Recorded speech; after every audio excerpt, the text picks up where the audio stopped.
ಬ್ರೇಕ್ನ ನಂತರ ಬೆಂಗಳೂರು ಫಸ್ಟ್ಗೆ ಮತ್ತೆ ಸ್ವಾಗತ.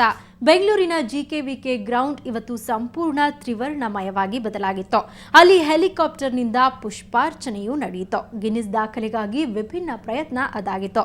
ಬನ್ನಿ ಹಾಗಿದ್ರೆ ಅಲ್ಲಿ ವಿಶೇಷತೆ ಏನಿತ್ತು ಅಂತ ನೋಡೋಣ.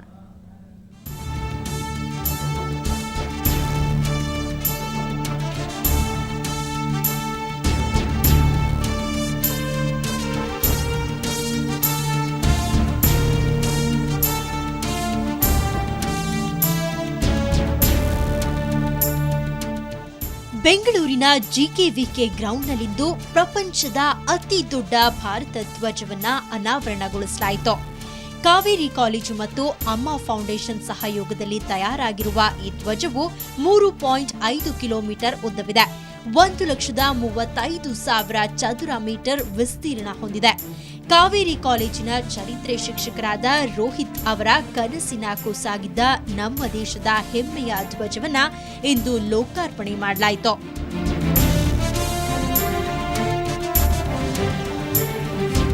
ಆ್ಯಕ್ಚುಲಿ 6 ಮಂತ್ಸಿಂದ ತುಂಬ ನಮ್ಮ ಡ್ರೀಮ್ ಇತ್ತಿದ್ದು, ಪ್ರಪಂಚದಲ್ಲೇ ನಮ್ಮದು ಅತಿ ದೊಡ್ಡ ಧ್ವಜ ಆಗಬೇಕು ಅಂತ.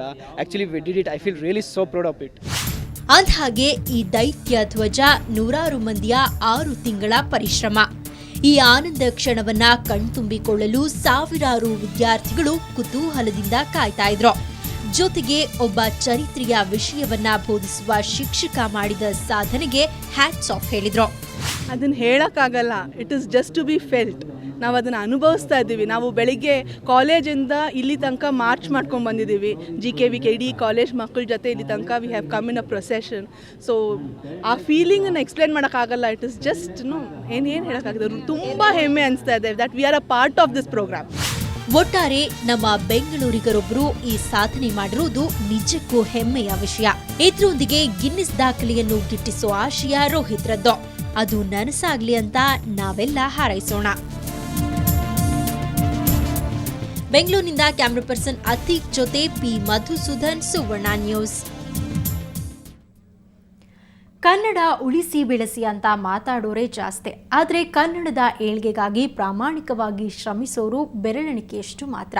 ಈ ಸಾಲಿಗೆ ಸೇರೋರು ಉದ್ಯಮಿ ಸುರೇಶ್ ಕುಮಾರ್ ಕನ್ನಡ ಕೈಂಕರ್ಯ ನೋಡಿದ್ರೆ ನಿಮಗೂ ಒಂದ್ಸಾರಿ ಶಹಬಾಷ್ ಗಿರಿ ಕೊಡಬೇಕು ಅನ್ಸುತ್ತೆ.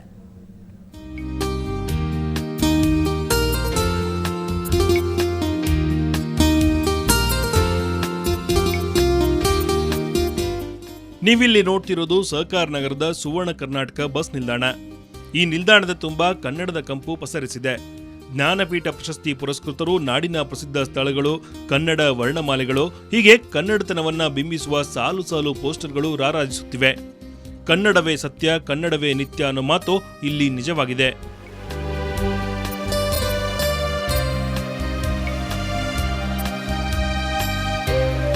ಈ ಬಸ್ ನಿಲ್ದಾಣದ ರೂವಾರಿ ಉದ್ಯಮಿ ಸುರೇಶ್ ಕುಮಾರ್. ಮಾತೃಭಾಷೆಯ ಮೇಲಿನ ಅಭಿಮಾನ, ಕಾಳಜಿಯ ಜೊತೆಗೆ ತನ್ನ ತಂದೆಯ ಸವಿನೆನಪಿಗಾಗಿ ಈ ಸುವರ್ಣ ಕರ್ನಾಟಕ ಬಸ್ ನಿಲ್ದಾಣವನ್ನ ನಿರ್ಮಿಸಿದ್ದಾರೆ. ಬಸ್ ಸ್ಟ್ಯಾಂಡ್ ಕಟ್ಟಿದ್ರೆ ಇಲ್ಲಿನ ಜನಗಳಿಗೂ ಒಂದು ಅನುಕೂಲ ಆಗುತ್ತೆ.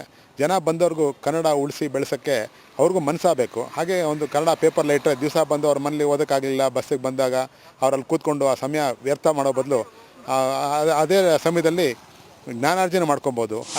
ಇವರ ಕನ್ನಡ ಪ್ರೇಮ ಇಷ್ಟಕ್ಕೆ ನಿಲ್ಲಲ್ಲ. ದಿನ ಬೆಳಗಾದ್ರೆ ಕನ್ನಡ ದಿನಪತ್ರಿಕೆಗಳನ್ನು ಹಾಕಿಸ್ತಾರೆ.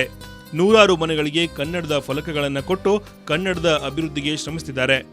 ಪರಿಸರ ಪ್ರೇಮಿಯೂ ಆಗಿರುವ ಸುರೇಶ್ ಕುಮಾರ್ ನಿಲ್ದಾಣದ ಸುತ್ತ ಹೊಂಗೆ, ತಬೂಬಿಯ, ಜಕರಾಂಡ ಹೀಗೆ ಸುಮಾರು 35 ಜಾತಿಯ ಮರ, 2,000ಕ್ಕೂ ಹೆಚ್ಚು ಗಿಡಗಳನ್ನು ಬೆಳೆಸಿದ್ದಾರೆ.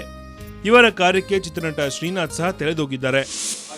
ಪ್ರಕೃತಿಯ ಬಗ್ಗೆ ಪ್ರೀತಿ, ಪ್ರಕೃತಿಯ ಬಗ್ಗೆ ಬದ್ಧತೆ ಕಲ್ಲ ಸುರೇಶ್ ಕುಮಾರ್ಗಿದೆ. ಅದು ಪ್ರತಿಯೊಬ್ಬ ಮನುಷ್ಯರಿಗೂ ಇದ್ದರೆ ನಿಜವಾಗ್ಲೂ ಈ ಭೂಮಿಗೆ ಸ್ವರ್ಗ ಆಗುತ್ತೆ. ಒಟ್ನಲ್ಲಿ ಸುರೇಶ್ ಕುಮಾರ್ ಅವರ ಈ ಕನ್ನಡ ಕೈಂಕರ್ಯ ಇತರರಿಗೆ ಮಾದರಿ ಎಂದರೆ ತಪ್ಪಿಲ್ಲ. ಬೆಂಗಳೂರಿನಿಂದ ಕ್ಯಾಮರಾಮನ್ ಪ್ರಕಾಶ್ ಜೊತೆ ಮಮತಾ ಮರ್ದಾಳ, ಸುವರ್ಣ ನ್ಯೂಸ್. ಹೇಗಾ city rounds.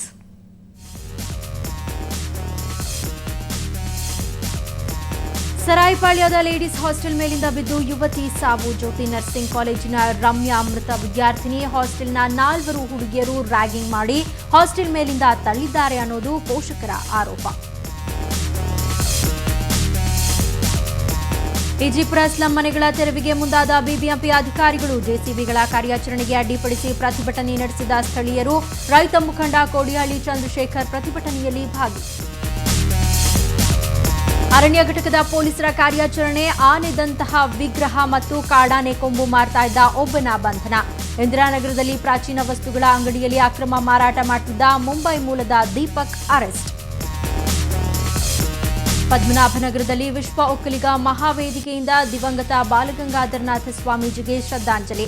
DCM R Ashoka, Karave ಅಧ್ಯಕ್ಷ ನಾರಾಯಣಗೌಡರಿಂದ ಆದಿಶ್ರೀಗೆ ಪುಷ್ಪನಮನ. ಶ್ರದ್ಧಾಂಜಲಿ ಕಾರ್ಯಕ್ರಮದಲ್ಲಿ ಆದಿಶ್ರೀಗೆ ಗೀತನಮನ. ಮಲ್ಲೇಶ್ವರಂನ ಲಕ್ಷ್ಮಿ ಗೋಲ್ಡ್ ಪ್ಯಾಲೇಸ್ ವತಿಯಿಂದ ಅದೃಷ್ಟಶಾಲಿ ಗ್ರಾಹಕರಿಗೆ ವಿವಿಧ ಬಹುಮಾನ ವಿತರಣೆ. ಹಾಲ್ಮಾರ್ಕ್ ಚಿನ್ನವನ್ನು ಖರೀದಿಸಲು ಪ್ರೋತ್ಸಾಹಿಸಲು ಬಹುಮಾನ ಕಾರ್ಯಕ್ರಮ. ಕಾರ್ಯಕ್ರಮದಲ್ಲಿ ಪ್ರೇಕ್ಷಕರ ಕಣ್ಮನ ಸೆಳೆದ ಸಂಗೀತ ಮತ್ತು ಮಿಮಿಕ್ರಿ. ಪ್ರತಿ ವರ್ಷದಂತೆ ಈ ವರ್ಷವೂ ವಿಜಯ ಬ್ಯಾಂಕ್ನಿಂದ ರಾಜ್ಯದ ವಿವಿಧ ಶಾಲಾ ಮಕ್ಕಳಿಗೆ ರಸಪ್ರಶ್ನೆ ಸ್ಪರ್ಧೆ. ನಗರದ ಎಂಜಿ ರಸ್ತೆಯ ವಿಜಯ ಬ್ಯಾಂಕ್ ಕೇಂದ್ರ ಕಚೇರಿಯಲ್ಲಿ ಸ್ಪರ್ಧೆ. 130ಕ್ಕೂ ಹೆಚ್ಚು ಮಕ್ಕಳಿಂದ ರಸಪ್ರಶ್ನೆಗಳಿಗೆ ಉತ್ತರ.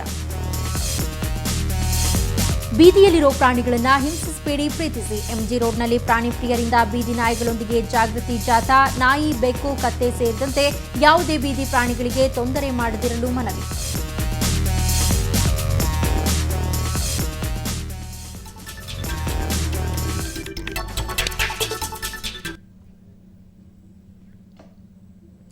ಆನೇಕಲ್ ಬಳಿ ಕಿತ್ತಗಾನಹಳ್ಳಿಯಲ್ಲಿ ಇವತ್ತು ಡರ್ಟ್ ರೇಸ್ ಜೋರಾಗಿತ್ತು. ಹೊಸೂರು ಹೆದ್ದಾರಿ ಜನರನ್ನ ರೋಮಾಂಚನಗೊಳಿಸಿತು. ಕಿವಿಗವಡಿಸಿಕೊಂಡು ವ್ರೋಮ್ ವ್ರೋಮ್ ಶಬ್ದದೊಂದಿಗೆ ರೇಸ್ ಬೈಕ್ಗಳು ಧೂಳೆಬ್ಬಿಸ್ತಾ ಸಾಗ್ತಾ ಇದ್ದುದನ್ನು ನೋಡುವುದೇ ಒಂದು ಮಜಾ ಇತ್ತು.